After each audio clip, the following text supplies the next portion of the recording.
arkadaşlar, kanalıma hoş geldiniz. Bugün aloe veralarım var yanımda ve aloe veralarımın fotoğrafını paylaştığımda herkes nasıl bu kadar çok yavru verebiliyor, nasıl böyle güzel çoğalıyor diye çok fazla soru aldım. Bugün sizler neler yapabilirsiniz, nasıl bu şekilde çoğaltabilirsiniz, bu kadar yavru verebilir, bunlara kısaca değineceğim. Ayrıca aloe veraların nerede durması gerekiyor, nerede durursa daha iyi uygun bakım şartlarına sahip olur ve hangi besinleri verirseniz özellikle bu şekilde yavru elde edebilirsiniz. Bunlara değineceğim kısaca arkadaşlar. Daha önceden de yine aloe veralarla ilgili videolar paylaşmıştım. Önceki videolarımda görebilirsiniz. Sadece bu şekilde küçük bir saksı dolusu aloe veram vardı sadece. Böyle bir aloe veram vardı. Bu şekilde bir aloe veradan gördüğünüz gibi saksılar dolmaya başladı. Bir sürü çoğalttım böyle. Çoğaltılması inanın çok kolay. Herkes evinde rahatlıkla aloe veraya bakabilir ve çoğaltabilir arkadaşlar. Bir tane dikmeniz yeterli. Bakın şunu mesela bir ay önce diktim. Bir ay önce şu iki taneyi diktim. Gördüğünüz gibi bakın bir ayda 1, 2, 3, 4 tane. Bakın şurada da var. Yine 2 tane. 6 tane yavru vermiş bir ayda. Yani bu biraz da sizin bakım şartlarınıza bağlı.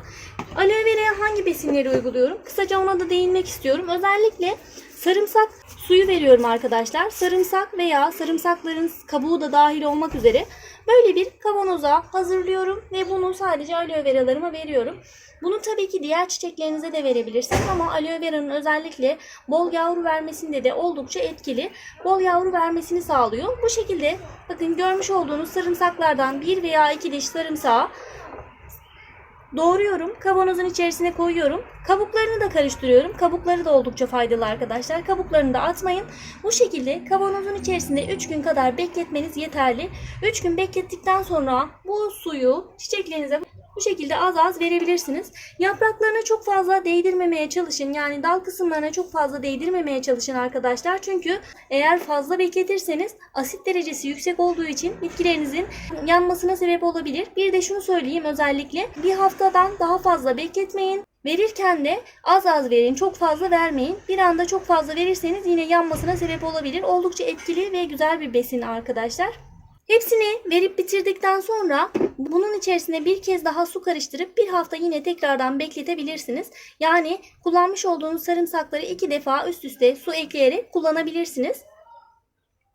Besin olarak bu uygulamayı yapabilirsiniz. Yine bunun yanı sıra hastalıklar oluşmaması için, gerçi aloe vera'da çok fazla hastalık oluşmuyor. Yani böceklenme söz konusu olmuyor. Ama yine de böceklerin oluşmaması için özellikle soğan kabuğu suyu da uygulayabilirsiniz arkadaşlar.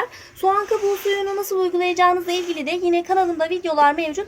Onları izleyebilirsiniz. Bir de özellikle şu konuya değinmek istiyorum arkadaşlar. Aloe veraların saksısı ne kadar küçük olursa o kadar hızlı gelişir ve büyürler. O yüzden özellikle küçük saksıları tercih edebilirsiniz.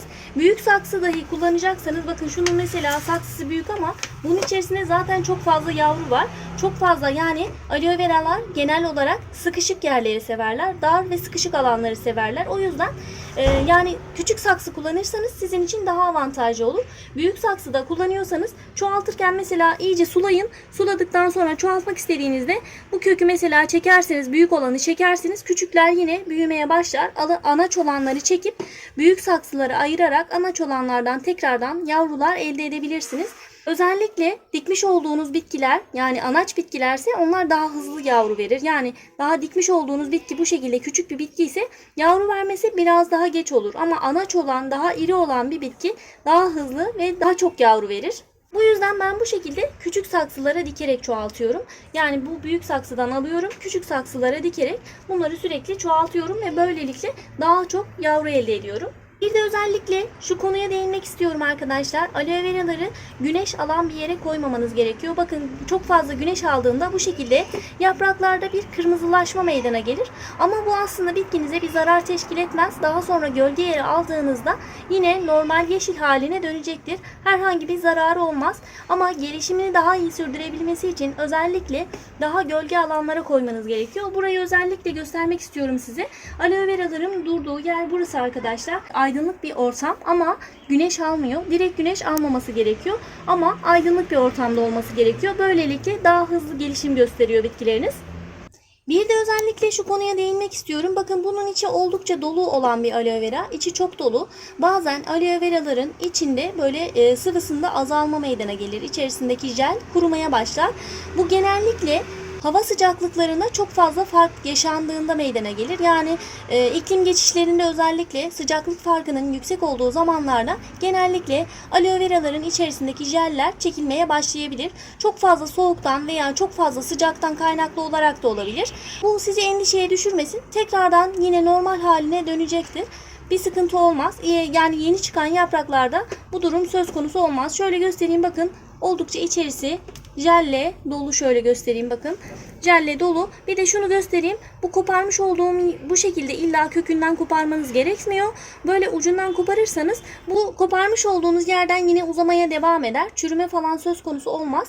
Yani illa altından kökünden koparmanız gerekmiyor. Bu yaprak yine bu şekilde kopardığınızda da büyümesi devam edecektir. Aloe veraları özellikle bu kadar çok çoğaltmamın sebebi, çiçeklerimde besin olarak da kullanıyorum arkadaşlar. O yüzden bol bol çoğaltıyorum ve bitkilerimde kullanıyorum. Aloe vera gerçekten cildimize, sağlığımıza çok faydalı olduğu gibi bitkilerimize de çok faydalı.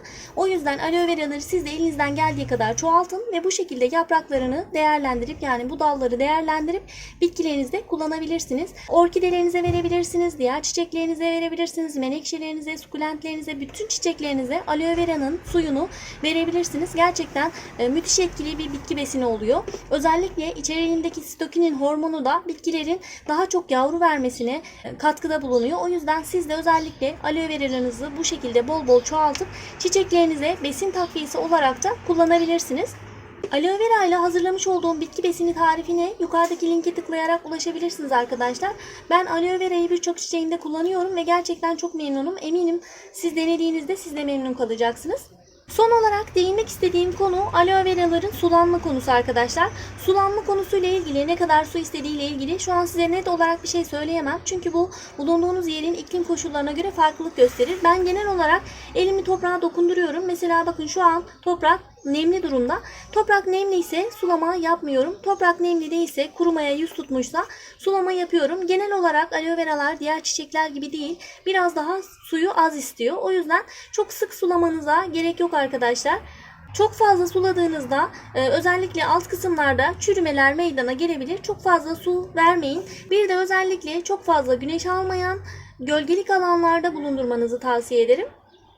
Bugünkü videonun da sonuna geldik arkadaşlar. Siz de bu anlattıklarıma dikkat ederek aloe veralarınıza bakım yapabilir ve aloe veralarınızı bol bol çoğaltabilirsiniz. Çiçek ve bahçe bakımı konusunda yeni videolarda görüşmek üzere. Şimdilik hoşça kalın arkadaşlar.